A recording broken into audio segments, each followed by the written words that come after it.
Cucu, eu sou Nilma Oliveira e esse é o capítulo 5, O Pequeno Convento. Existiam no conjunto do Petit Picpus 3 imóveis perfeitamente distintos. O grande convento, onde viviam as religiosas, o pensionato, onde eram alojadas as alunas, e, enfim, o pequeno convento, com seu jardim, onde viviam juntas vários tipos de velhas religiosas de diversas ordens diferentes, restos das clausuras destruídas pela Revolução. Uma reunião de todas as variações de preto, cinzas e brancos, de todas as comunidades e de todas as variedades possíveis. O que poderíamos chamar, se um tal acoplamento de palavras fosse permitido, um convento arlequim.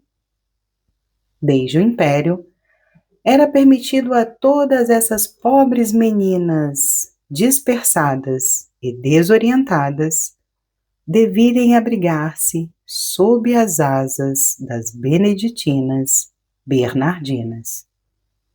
O governo as pagava uma pequena pensão.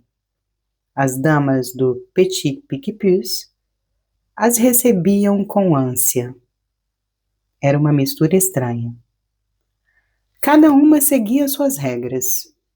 Era permitido, às vezes, às alunas pensionistas, como grande recreação, visitarem as velhas damas, o que fez essas jovens memórias guardarem a lembrança de mãe São Basília, de mãe Escolástica e de mãe Jacoba.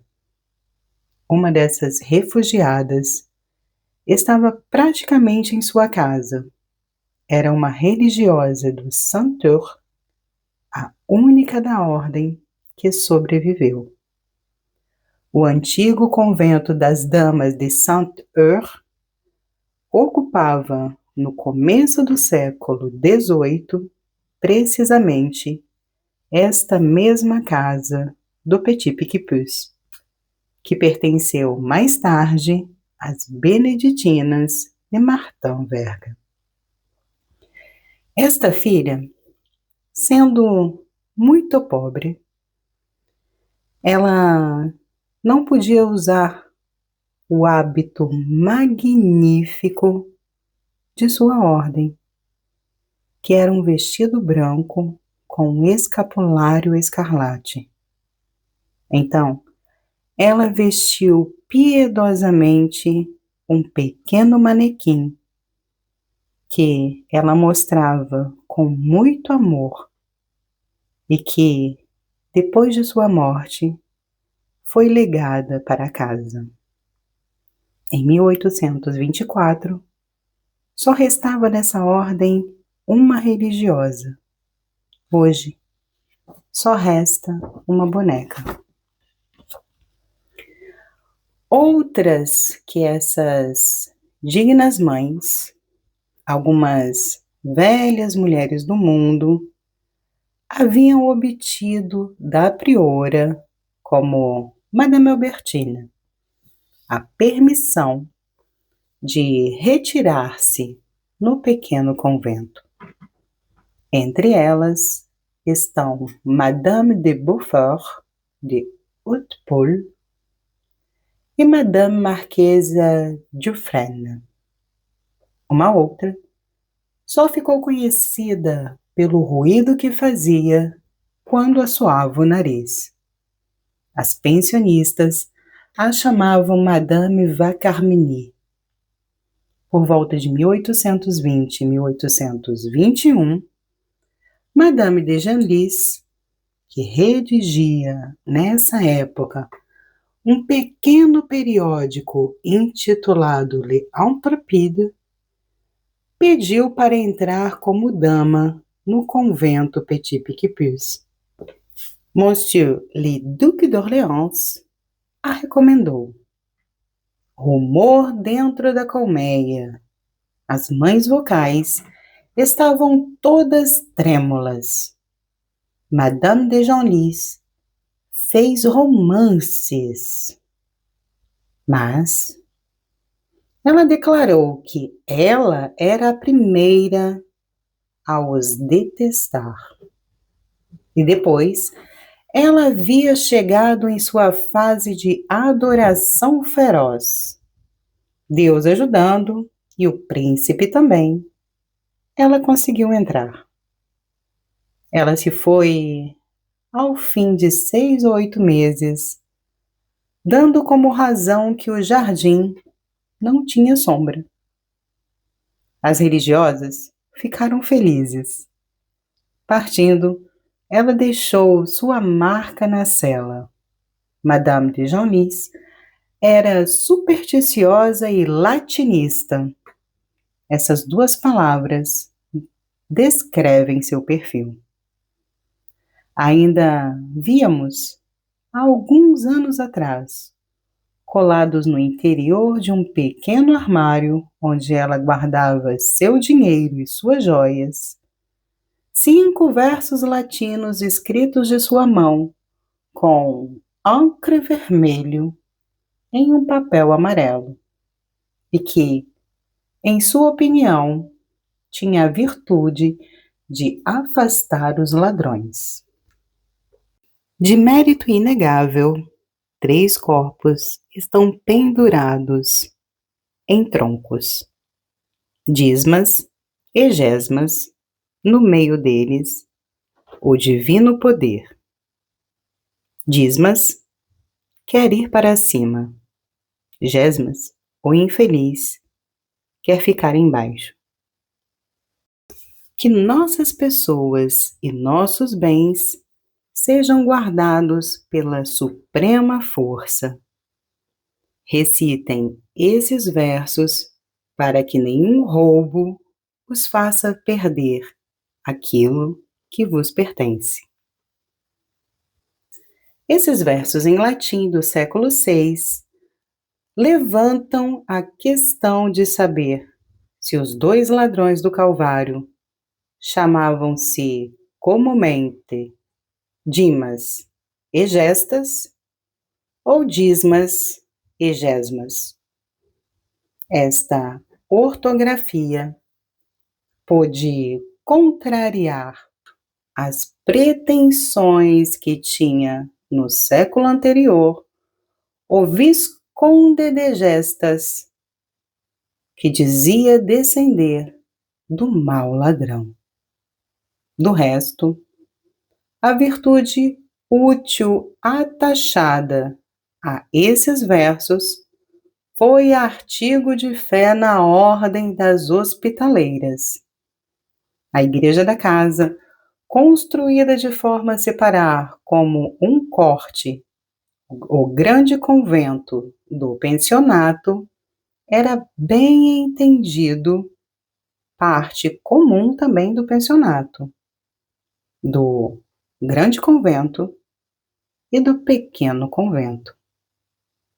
Eles admitiam mesmo o público por uma porta isolada que dava para a rua, mas tudo era organizado de forma que as pensionistas não viam as pessoas de fora.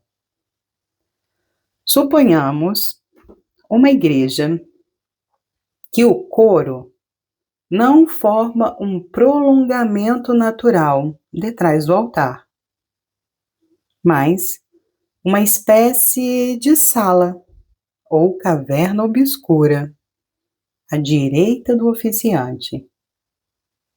Suponhamos que essa sala fechada pela cortina de 7 pés de altura, que já descrevemos, empilhadas na sombra dessa cortina, sobre as cadeiras de madeira, as religiosas do coro à esquerda. as pensionistas à direita, postulantes e noviças no fundo. E vocês terão uma ideia das religiosas do Petit Picpus, assistentes do serviço divino. Esta caverna, que chamávamos o coro, comunicava com a clausura por um corredor. A igreja pegava o dia pelo jardim. Quando as religiosas assistiam aos ofícios, onde suas regras impunham o silêncio, o público era advertido de sua presença pelo choque das misericórdias das cadeiras, levantando e abaixando ruidosamente. E esse é o final. Capítulo 7. Algumas silhuetas desta sombra. Durante os 6 anos que separaram 1819 de 1825, a priora do Petit Picpus era Mademoiselle de Blumeur, que na religião chamava-se Mãe Inocente. Ela era da família de Marguerite de Blumeur, autor da vida dos santos da Ordem de Saint-Benoît. Ela foi reeleita. Era uma mulher de seus 60 anos, curta, grossa, cantando como uma taquara rachada. Assim diz a carta que já citamos. Do resto, era excelente, a única alegre em todo o convento e por isso adorada. Mãe Inocente tinha de sua ascendente Marguerite o danseur da ordem. Ela era letrada, erudita, sábia, competente, curiosamente historiadora, recheada de latim, plena de grego, cheia de hebreu e mais beneditino do que beneditina. A subpriora era uma velha religiosa espanhola, quase cega, a mãe Cineres. As mais contadas entre as mães vocais eram mãe Santa Honorina, tesoureira, a mãe Santa Gertrudes, a primeira professora das noviças, a mãe Santanjo, segunda professora, a mãe Anunciação, sacristã, a mãe Santa Agustin, enfermeira, a única em todo o convento que era malvada. Depois, tinha a mãe Sainte Mechtilde, Mademoiselle Gauvin, ainda jovem, tendo uma admirável voz. Também tinha a Mãe des Anges, Mademoiselle Drouet, que esteve no convento das Filles de Dieu e no convento do Trésor entre Gisson e Magny. A mãe Apresentação, Mademoiselle Siguenza, que foi priora em 1847. Enfim, tinha a mãe Céline, a irmã do escultor Serrati, que ficou louca, e mãe Sainte Chantal, Mademoiselle Suzon, que também ficou louca. Existia ainda, entre as mais belas, uma charmosa moça de 23 anos, que era de Ile Bourbon e descendente do Cavaleiro Rose, que se fez conhecer no mundo como Mademoiselle Rose e que chamava-se na religião Mãe Assunção.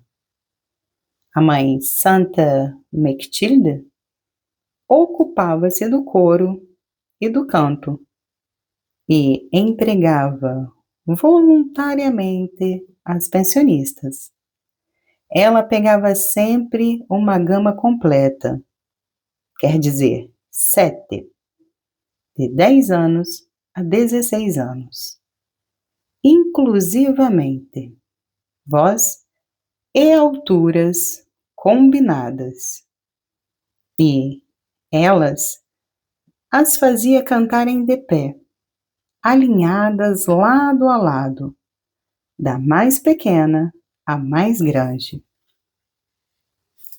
Isso oferecia aos olhares algo como um cano de meninas.